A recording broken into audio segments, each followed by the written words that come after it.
Bakit nga ba kasi meron pang drive skills test? Wala namang ganyan na daan eh. Tinuturuan nyo lang maging kamote yung mga rider eh. Kung ikaw ay magbabasa sa comment section natin, nako yan at yan lang talaga mababasa mo dito sa comment section.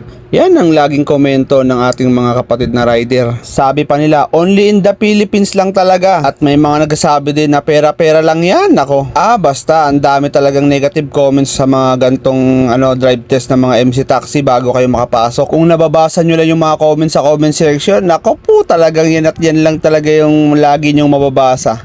Yan lang talaga madalas. Wala namang ganyan na daan. Tinuturuan lang maging kamote. Bali itong pinapanood natin nga pala sa Angkas Training Skills nga pala to.